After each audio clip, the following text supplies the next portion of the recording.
Ma vie est un mensonge. Vous le saviez, vous, que les canaux DMX in et out étaient interchangeables sur des lumières de scène? Parce que moi, non. Je viens de me taper l'après-midi à monter à 8 mètres de haut pour décrocher des loupiottes pour me rendre compte que je peux pas les brancher parce qu'elles ont un câblage super chelou. Je cherche des adaptateurs qu'on trouve nulle part dans le commerce. Quand je mets la main dessus, je me rends compte que ça marche toujours pas. Et en fait, les commandes DMX in et out, on peut les intervertir parce que, en fait, tout est relié ensemble et on appelle ça un seul univers. Mais pourquoi on fait des entrées et pourquoi on fait des sorties si quand tu démontes la machine pour dessouder des câbles parce que ça va pas comme tu veux, tu te rends compte que tout est soudé ensemble? Jeunes gens, aujourd'hui je devais terminer le montage de la prochaine vidéo écrite par Gontran. Et j'ai pas pu finir ce montage parce que j'ai dû régler les lumières du spectacle qu'on va donner demain. Quand le vlog sortira, c'est demain. Le dernier spectacle équestre qu'on a fait a été un franc succès. Ça a bien eu de la gueule et tout. Et donc là, on en fait un nouveau. Bon, c'est le dernier de la saison, mais bon, quand même. Le 9, donc demain pour vous, toujours à Niederviller. Alors c'est plein en place assise, mais le soir, on vendra quelques places debout. Si jamais il y en a qui veulent venir. Je vais de nouveau en faire la captation. J'ai de nouveau, du coup, programmé toutes les lumières. Et ce coup-ci, on va foutre le feu à des chevaux. Littéralement. Enfin, ils ont une couverture inifugée, hein, mais... et puis en plus, pour tout... non, il n'y a pas des couvertures inifugées pour tout. Mais bon, bref, il va y avoir beaucoup de feu. Voilà, ça va être cool. C'était très cool au répète, en tout cas. Bon, j'étais même pas prévu que je parle de ça, mais bon, à la limite, hein, pourquoi pas placer ça? De toute façon, on est dans un vlog. D'ailleurs, il faudra que je vous reparle de ça aussi, ouais. Bon, je suis aussi rentré de Belgique, hein, où on a bien dépensé l'argent des abonnés pour partir en vacances, n'est-ce pas? Alors pour ceux qui n'ont pas suivi, hein, suite au, je crois que c'était le dernier vlog que j'ai fait, hein, où j'ai expliqué que il nous manquait quelques thunes pour pouvoir organiser notre petite sauterie en Belgique. Ça a évidemment fait scandale. Il y a même comment il s'appelle, Jordan, je te salue, qui a fait une vidéo pour expliquer le bordel que c'était dans les commentaires où des gens nous accusaient de vouloir payer nos vacances comme ça. Alors pour vous dire à quel point non, voilà en partie comment ont été dépensées les 5000 balles.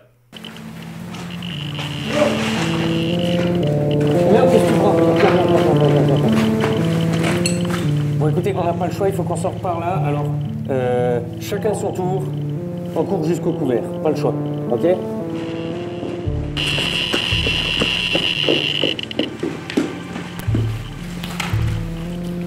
Ça, on va pas faire ça tous les jours. On a pris l'équivalent de 2 radios de poumon. Ça va. Bon, allez, on se casse. Bon, alors évidemment, ceci est une fiction. Elle sortira sur ma chaîne quand elle sortira, je sais pas encore. C'est la prochaine grosse vidéo que j'ai prévue. Et là, on a mis les moyens en termes de fiction, justement. Il y a un court-métrage qui est en montage chez les Belges, réalisé par moi et Tony, mais c'est pas moi qui fais le montage. Gontran a fait 2 grosses vidéos un petit peu format télé avec les gens qui discutent autour d'une table. Dari a fait un épisode. Yann et Tony ont fait un épisode absolument hilarant où ils parlent de leur boulot de monteur, sachant que Yann était monteur chez Marc Dorcel, donc ils parlent de leur boulot de monteur en dégustant des bières belges. Ils devaient en goûter 50. Ils se sont arrêtés à la 46 ou 47e. Ils étaient déchirés. Sam a fait toute une série de vidéos un peu fit and fun où on enregistre des trucs à l'envers et tout. Enfin, vous verrez sur sa chaîne. Alors ça sera pas sur la chaîne Monsieur Sam. Enfin, ça sera sur Monsieur Sam, point d'exclamation, mais voilà. Qu'est-ce qu'il a fait encore? Il a fait une interview de Bruce. Ah, du coup, on a tourné la première vidéo où Bruce et moi, on est dans la même vidéo. C'est vrai qu'on s'en est rendu compte à ce moment-là, mais on n'avait jamais fait de vidéo ensemble. Voilà qui est fait. Qu'est-ce qu'on a fait encore? On a fait plein de trucs, en fait. Ah oui, Nathan a fait 2 vidéos aussi. Un truc sur les statistiques. Ouais, un truc vraiment purement statistique et une connerie. Bon, en tout cas, on a bien rentabilisé les 5000 balles, je peux vous l'assurer. On était même au-delà. Hein. Vraiment, on n'a pas abusé sur la cagnotte. Enfin bon, voilà. D'ailleurs, pendant que j'y suis, en parlant de Nathan...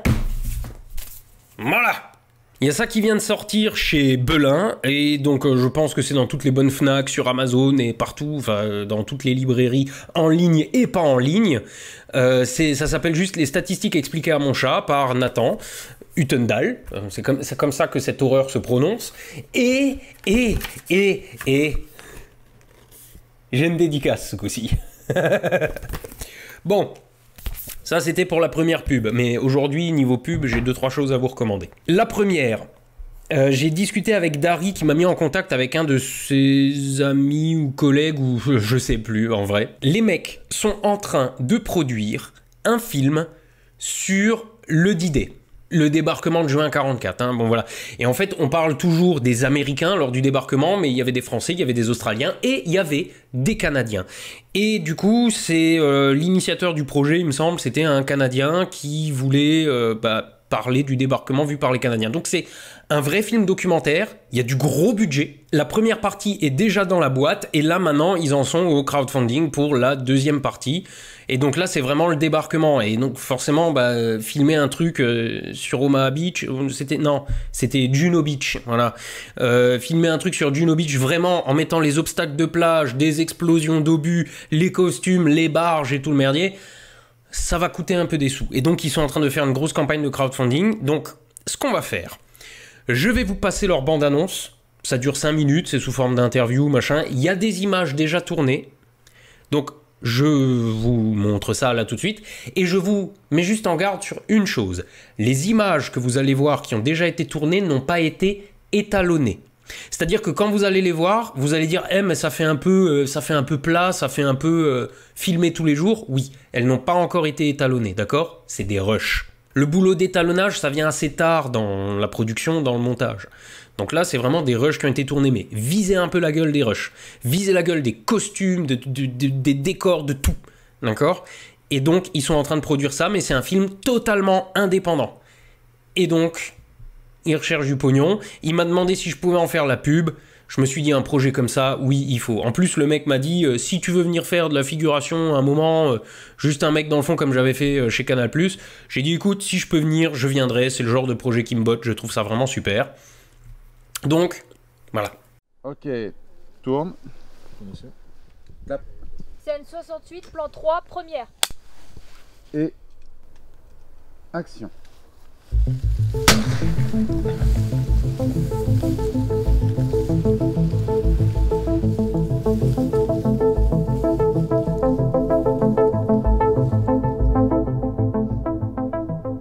La Seconde Guerre mondiale a été dépeinte dans de nombreuses œuvres cinématographiques.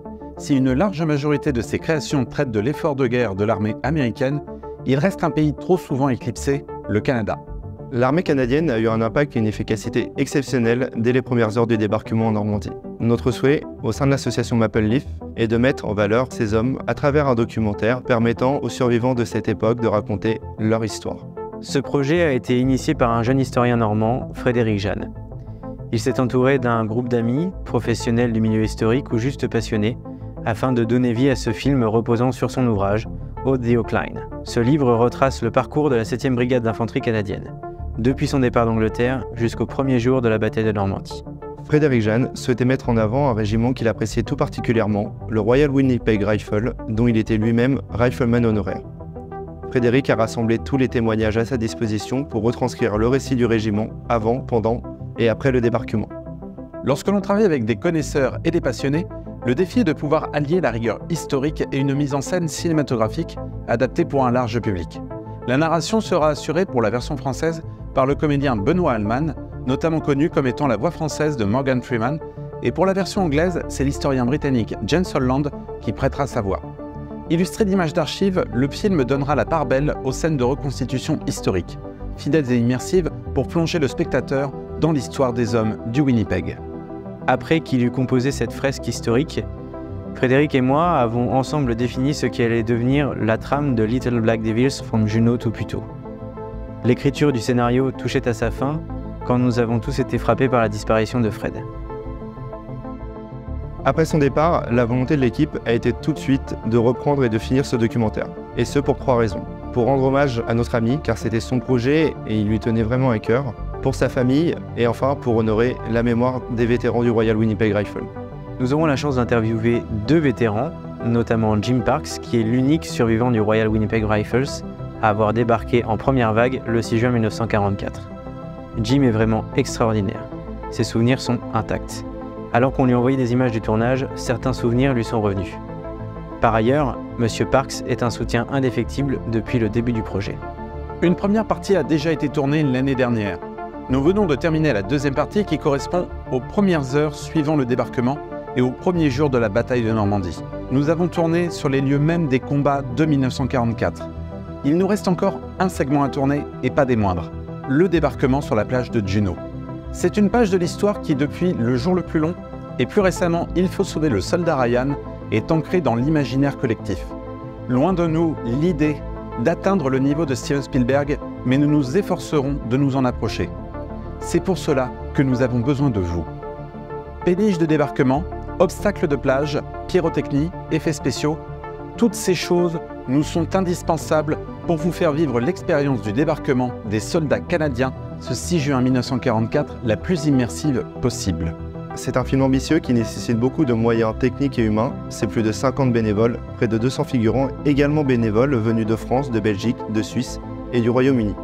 Une quinzaine de professionnels associés, une vingtaine de véhicules, des uniformes et équipements d'époque, des mois de préparation, des jours de tournage et des semaines de montage. Notre objectif principal, comme le souhaitait Fred, est la transmission, notamment auprès des jeunes générations. Ce documentaire de 52 minutes sera donc mis à disposition des collectivités qui le souhaiteraient comme support pédagogique et ce à titre gratuit. Il sera donc tout public et notre objectif est de le rendre accessible au plus grand nombre. Mais avant, il nous faut pouvoir le terminer. Le film est produit par l'association Maple Leaf. Pour le mettre en place, nous avons dû rechercher des financements. Il n'est soutenu par aucune grosse production, mais uniquement par des financements participatifs. Nous sommes officiellement reconnus d'intérêt général à caractère culturel en France, ce qui fait que les dons que nous recevons pour le documentaire sont déductibles des impôts. Alors, aidez-nous. Aidez-nous à réaliser le rêve de Frédéric Jeune. Aidez-nous à rendre hommage aux soldats du Royal Winnipeg Rifles. Aidez-nous pour qu'en juin 2024, à l'occasion du 80e anniversaire du débarquement, nous puissions vous présenter Little Black Devils from Juneau to Puteaux.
Bon, ensuite, hein, décidément les vlogs, c'est que de la recommandation de copains.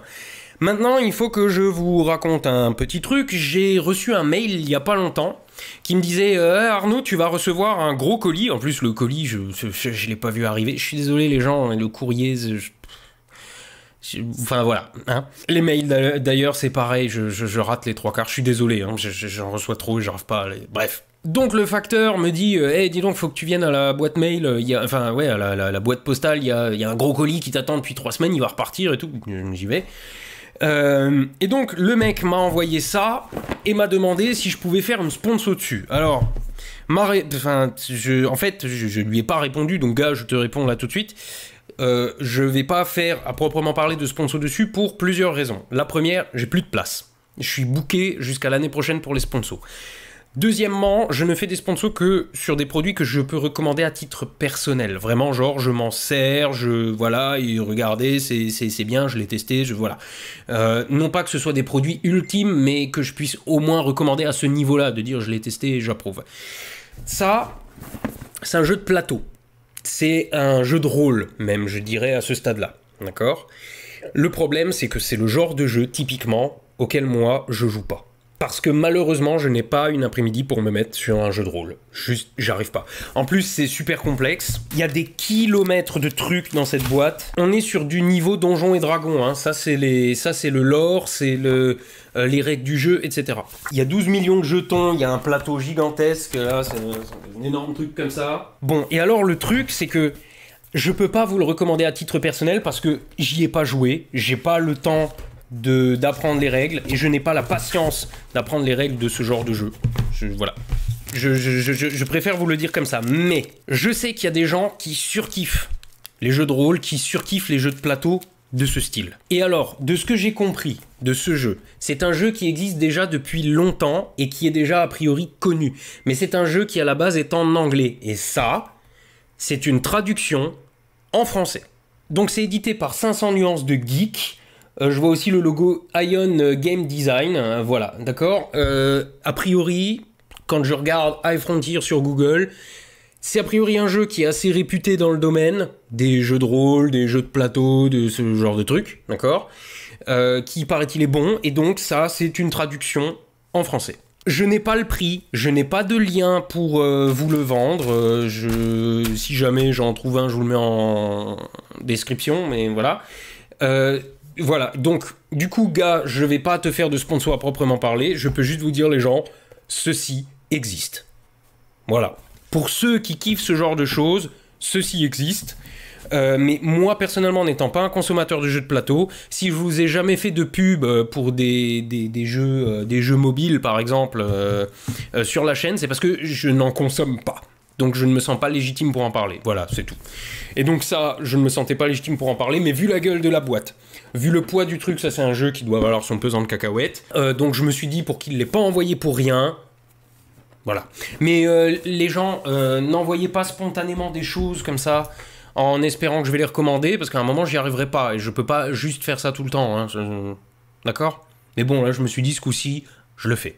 Bon, une dernière annonce. Sébastien a sorti une série de vidéos qui ont bidé alors qu'elles sont excellentes. Mais c'est pas sa faute, c'est vraiment... Là, à part l'algo, je vois pas ce que ça peut être. Il a déjà fait des vidéos... Oh, la ferme. Il a déjà fait des vidéos du style qui, à chaque fois, sont très bien reçues, mais qui font pas de vues. Et il a envisagé de la refaire, donc c'était une série, d'en faire une seule grosse vidéo. Et les gens, je suis obligé de vous dire que cette vidéo, c'est du astronogeek. Mais chez vous avez le droit. Faut la fermer maintenant. C'est l'ambiance astronogeek, c'est le genre de sujet astronogeek. Alors c'est pas de l'astronomie du coup, mais les hors-sujets astronogeeks. Mais par vous avez le droit. Soit dit en passant, son setup lumière, je l'ai aidé un peu à distance à créer une ambiance nocturne, tamisée, mettez tous les mots que vous voulez. Voilà. Et donc, juste pour vous dire que il doit sortir sa grosse vidéo... lundi, mardi, je sais plus. Et donc, je lui ai proposé de me faire un teaser d'une minute ou deux, je sais pas, pour vendre la vidéo, quoi. Et je vais diffuser ce truc sur AstronoGeek pour renvoyer vers sa chaîne. Donc, comme ça, vous êtes déjà prévenus. Il y a ce truc qui sort, là, cette semaine. Donc, voilà. Donc, encore une fois, recommandez les copains. Je passe mon temps à ça. Fin octobre 1917, monsieur le maire de Gambais, une petite commune d'1 millier d'habitants, pas bien loin de Rambouillet, dans ce qui est alors le département de la Seine-et-Oise, reçoit un courrier d'une madame Pelat, qui s'inquiète de la disparition de sa sœur, Anne Colomb. Personne ne s'en doute, mais nous sommes au début de l'une des affaires criminelles les plus célèbres du début du XXe siècle. Maintenant, pour fin d'année, je suis en galère. Je veux faire des grosses vidéos, mais j'ai pas le temps, parce que j'ai plein de vidéos sur fond noir normales à faire. Et je suis un peu en galère. Donc je me dis, je vais essayer de faire des vidéos un peu plus faciles. Pas que... mais dans le lot, il faut que j'en fasse 2-3. Et là, tout de suite, je vois 2 vidéos relativement faciles à faire. Ça fait 10 ans que je suis sur YouTube, et 9 ans, 8 ans que j'ai la chaîne Astronogeek. Je sais plus, je l'ai commencé en 2015. Ouais, ça fait 8 ans. Bon, c'est les 8 ans de la chaîne, ça fait 10 ans sur YouTube, on cherche le prétexte qu'on veut, à la limite, je m'en bats les couilles, je vais faire une grosse FAQ. Ok ? Donc, ce que je vous propose, en commentaire de ce vlog, vous écrivez, c'est important, Astronogeek, en majuscule, suivi de votre question. Si votre question a déjà été posée, ne la reposez pas, contentez-vous d'upvoter celle qui a déjà été posée. D'accord ? Je traiterai en priorité les questions les plus upvotées, enfin les plus avec des pouces vers le haut, machin. Voilà. Donc si votre question a déjà été posée mais pas tout à fait avec la bonne nuance, c'est pas grave, vous l'upvotez quand même parce que sinon vous, votre question, si elle est posée 25 fois, à un moment je la verrai pas. D'accord ? Ça c'est la première chose. Ensuite, je vous parlais des histoires de chevaux, de spectacles, tout ça. Je pense qu'une vidéo intéressante pourrait être de faire l'interview de mon pote, dresseur de chevaux de spectacle. Ce sont des chevaux qui savent tomber, ce sont des chevaux qui savent ne pas réagir au feu, aux explosions, ce sont des chevaux qu'il est capable de contrôler, sans y toucher, sans que les chevaux ne soient équipés de quoi que ce soit. Genre le cheval, il est à poil, il rentre dans la carrière, il lui fait faire des trucs pas possibles. Voilà. Ça s'appelle des numéros de liberté, c'est un des plus grands spécialistes en France de ça. Il a bossé dans des grands cirques, dans des parcs d'attractions, et là maintenant, bah, il fait des spectacles pour sa gueule, quoi, voilà. C'est une des plus grandes écuries de dressage de l'Est de la France.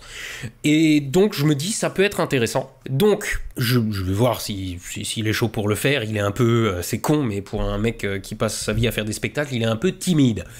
Mais si vous avez des questions pertinentes à lui poser, même chose, vous écrivez dresseur en majuscule, suivi de votre question que vous voudriez poser à un éleveur et dresseur de chevaux de spectacle. Il est aussi un peu cascadeur, mais c'est des cascades spécifiques, ça sert à rien de lui demander comment on fait pour tomber dans les escaliers, ça c'est un truc qu'un autre cascadeur pourrait dire, pas lui, d'accord? Il est un peu cascadeur, mais il est surtout dresseur et éleveur de chevaux de spectacle, et il peut expliquer plein de trucs sur les chevaux, genre comment tu veux faire, genre je sais pas, ta fille elle a un poney, et tu veux qu'elle apprenne à le faire se coucher, ou un truc comme ça. C'est le genre de choses qui peut éventuellement expliquer dans les grandes lignes. Et puis même ce que c'est que le métier de dresseur de chevaux. Parce que bon, certains de ces chevaux ont déjà fait du cinéma aussi, par exemple. Enfin, voilà.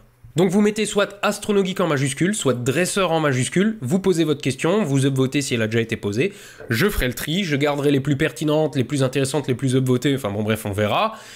Et j'essaierai de faire ces 2 vidéos à un moment ou à un autre. Bon, je crois que j'ai fait le tour pour le moment. Il va bientôt faire nuit. Donc je vais retourner au hall de spectacle, parce que maintenant que les lumières marchent, il va falloir les régler.